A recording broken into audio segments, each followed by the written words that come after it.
Around him giggled, and one boy muttered, "Dope." Frankie wasn't stupid.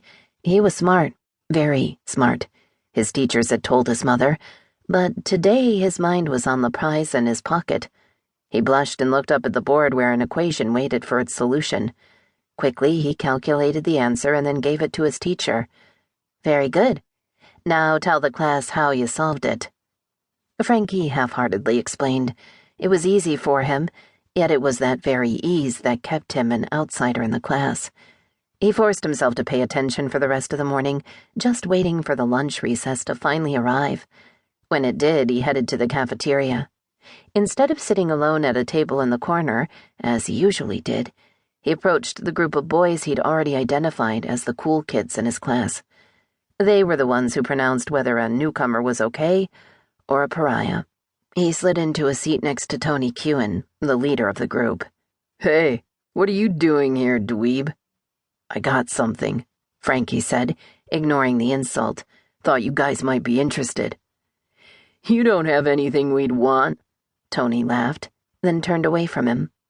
Frankie glanced around the room, careful to make sure no teacher was watching, then pulled a plastic bag from his pocket. Inside were 2 rolled-up joints. "You smoke one of these before?" Tony shot a look at what Frankie had in his hand. "Sure, lots of times." Frankie didn't know whether that was true or not.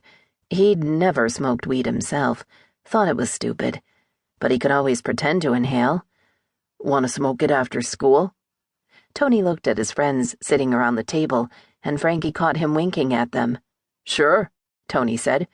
"We'll meet you over in Wyndham Park when school lets out." Frankie didn't know what the wink meant. He figured he'd find out when he got to the park.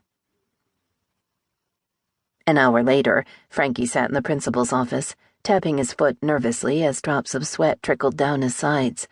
He'd never been in trouble before, not in any school he'd attended, and felt ashamed to be sitting before this woman whose mouth had been turned down in a frown ever since he'd walked into her office. He shuddered to think what his mother would say when she found out. "I realize you're new to this school, Frankie," Mrs. Whitman said, "but we're no different from any school nowadays. We have a zero-tolerance policy when it comes to drugs. I'm afraid I'm going to have to notify the police." Now the tears he'd struggled to hold back ever since nice Miss Mather had frowned at him and sent him to the principal flowed freely down his cheeks. "Of course, we'll call your mother as well," Mrs. Whitman continued. She shook her head and said, almost in wonderment, "I'd heard such good things about you from your teachers. You're the last one I expected to be fooling around with drugs." Frankie sat on the chair, numb, all feeling in his arms and legs gone. All he could think about was how he'd been tricked by those boys, the ones he'd wanted to become friends with. "Do you have anything to say for yourself?" Frankie shook his head. "Well, you'll have to talk to the police." He wouldn't talk to the police, of that he was certain.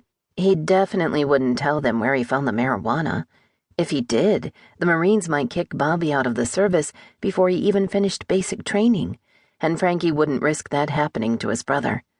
Bobby had talked of nothing else his senior year of high school. It had been his dream to serve his country as a Marine, and he'd finally left 3 weeks ago for basic training. No, Frankie wouldn't talk, no matter what it meant for him. "Jessica Bishop's on line 1, Bruce Kantor's assistant said on his intercom. Bruce quickly pressed the key for line 1. "Any news?" "Not about Alex. Frankie's been arrested." That was the last thing Bruce ever thought he'd hear. "For what?" "He brought marijuana to school." "Frankie? He's smoking pot?" "He insists he found it in the street. And Bruce, I'd know if he was using. I saw it enough with Bobby." "Okay. Where's he now?" "They sent him to a detention center." "You need a lawyer. He'll get him out." "Can you represent him?" Bruce thought about it. It would be easy to hop on a plane to Florida, arrange for Frankie's release, return when a hearing was held, but he truly believed the old warning that a lawyer who represented himself had a fool for a client, and he thought that applied to representing family members as well. He was too close to them to be objective, and that's what a lawyer had to be. If something went wrong, he'd always blame himself, and they'd all